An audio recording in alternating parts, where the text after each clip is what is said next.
وہی ہوتی ہے جو اوروں کے لیے گزاری جائے. اپنے لیے تو سارے جیتے ہیں, اوروں کے لیے جینا کمال ہوتا ہے. آپ نے نہیں دیکھا ہوگا کبھی درخت نے اپنا پھل خود کھایا ہو, درخت اپنی چھاؤں میں خود بیٹھا ہو, دودھ دینے والے جانور نے کبھی اپنا دودھ خود پیا ہو. جو بھی جیتے ہیں, جو بھی نفع دیتے ہیں, اوروں کے لیے دیتے ہیں. تو انسان اشرف المخلوقات ہو کے جب دوسروں کے لیے نافع ہو جاتا ہے تو پھر اس کا وجود جو ہے وہ خیر کا ضامن بن جاتا ہے, اور وہ اچھائی کا ایک ایسا اجالا بنتا ہے کہ جس کی روشنی سے کائنات کے اندھیرے مٹ جاتے ہیں. تو فرمایا وَتَحْمِلُ الْكَلَّ وَتَكْسِبُ الْمَعْدُومَ. اور تیسری چوتھی بات ارشاد کی حضور علیہ السلام کے بارے میں ام المومنین نے کہ وَتَقْرِ الضَّيْفَ, آپ مہمان نوازی کرتے ہیں.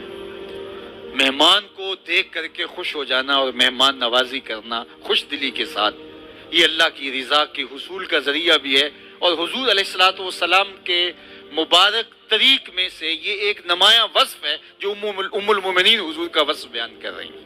مہمان اپنی قسمت کا کھانا آپ کے دسترخوان پہ لیتا ہے, رحمتیں لے کے آتا ہے, برکتیں چھوڑ کے جاتا ہے. تو جو مہمان کو خوش دلی کے ساتھ کھانا کھلاتا ہے, اور معاشروں کے اندر اگر اس کا رواج خوش دلی والا پیدا ہو جائے تو پھر کوئی بھی بھوکا نہ سوئے. تو حضور علیہ السلام کے نمایاں اوصاف میں سے یہ چوتھا وصف بیان کیا وَتَقْرِ الضَّيْفَ. اور آپ جو ہے وہ مہمانوں کے ساتھ جو ہے وہ رویہ اتنا اچھا رکھتے ہیں کہ ان کو کھلا کر کے خوش ہوتے ہیں. حضرت سیدنا شیخ عبد القادر الجیلانی علیہ رحمہ و رضوان فرماتے ہیں آدھا فقر برہنہ بدن لوگوں کو لباس دینا اور بھوکے لوگوں کو کھانا کھلانا ہے. باقی ریاضتیں, عبادتیں, چلے, وظائف اور دیگر سارے امور وہ آدھا بنتا ہے. فقر کو اگر دو حصوں میں تقسیم کرو تو صرف یہ دو حصے آدھی فقیری ہیں, بھوکوں کو کھانا کھلانا اور برہنہ بدن کو لباس پہنانا. تو فقیر لوگوں کا ہمیشہ سے مزاج رہا, اسی لیے اللہ والوں کے ڈیرے چلتے ہیں, اور اس کا فیض ان کے مرنے کے بعد بھی جاری رہتا ہے کہ ان کے مرنے کے بعد بھی ان کا لنگر ختم نہیں ہوتا, چونکہ وہ بانٹنے کا جو انہوں نے راستہ لوگوں کو دکھا دیا ہوتا ہے, مرنے کے بعد بھی ان کا فیض یوں جاری رہتا ہے. بلے شاہ علیہ رحمہ نے تو اپنے لہجے میں کتنی خوبصورت بات کی تھی کہ اٹ کھڑکے دکڑ وجے تتا ہووے چلا, آن فقیر کھا کھا جاون راضی ہووے بلا. تو چوتھا وصف وَتَقْرِ الضَّيْفَ, اور پانچواں وصف حضور کا بیان کیا جو برجستہ تھا وَتَصْدُقُ الْحَدِيث. آپ زندگی میں ہمیشہ سچ بولتے ہیں, آپ نے کبھی جھوٹ نہیں بولا. اللہ اکبر, یہ حضور کے نمایاں وصف کی کہانی ہے. ابھی حضور نے اعلان نبوت نہیں کیا, یہ حضور کے اوصاف ہیں, یہ حضور کا کردار ہے, حضور کا 40 سالہ کردار کہ حضور کو وہ صادق اور امین کہتے تھے جو حضور نے اعلان نبوت بھی نہیں کیا. اور یہ رشتہ دار ہیں, یہ برادری کے لوگ ہیں, یہ خاندان کے لوگ ہیں. اور اس کا عملی ثبوت کیا ہے؟ اپنی امانتیں حضور کے گھر میں رکھی ہوئی ہیں.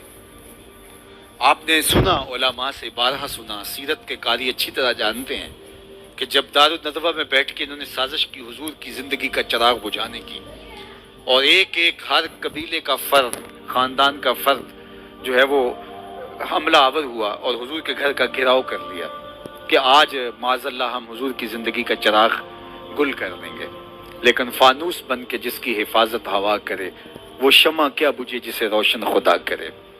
کیسے ان کی زندگی کا چراغ بجھایا جا سکتا ہے؟ ان کا تو کام اتمام توحید تھا اور وہ کر کے جانا تھا انہوں نے, لیکن ان کا زوم تھا کہ ہم یہ کام ہی تمام کر دیں گے. کہا کہ اگر بنو ہاشم اٹھ کھڑے ہوئے تو اتنے لوگوں سے, اتنے قبائل سے لڑ نہیں سکیں گے, اور اگر خون بہا کا مطالبہ ہوا تو ہم اتنے لوگ ہیں مل کے خون بہا ادا کر دیں گے. تو حضور علیہ السلام نے حضرت علی المرتضیٰ رضی اللہ تعالیٰ عنہ کو اپنے بستر پہ لٹایا اور کہا کہ صبح ان کی امانتیں دے کے تم بھی مدینے چلے آنا, اور خود سورہ یاسین پڑھتے ہوئے ان کی آنکھوں میں خاک ڈالتے ہوئے حضور گزر کے ان کو نظر بھی نہ آئے. اب جو بات میں آپ سے کہنے جا رہا ہوں, اگر آپ کی توجہ ہو کہ جو لوگ حضور کی زندگی کا چراغ بجھانے آئے ہیں ان کی امانتیں حضور کے گھر میں پڑی ہوئی, اور انہیں یہ یقین تھا کہ ہماری امانتیں ضائع نہیں ہوں گی, ورنہ جن کی زندگی کا چراغ بجھانے کا ارادہ کر کے آئے ہیں پہلے فرصت میں اپنی امانتیں نکلوا لیتے, لیکن انہیں پتا تھا ہماری امانتیں ضائع نہیں ہوں گی.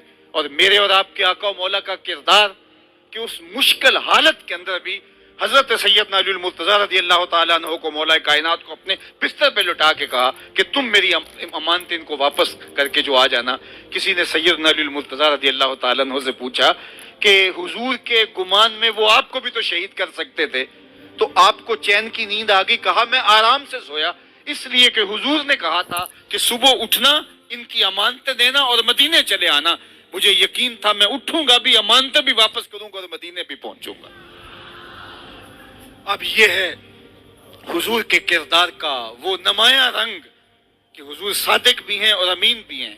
اور آقا نے کوہ صفا پہ چڑھ کے ان سے کہا کہ لوگوں، اگر میں کہوں کہ پہاڑ کی دوسری جانب سے ایک لشکر آ رہا ہے جو تمہیں تاخت و تاراج کر کے رکھ دے گا، تو کیا میری بات مان لو گے؟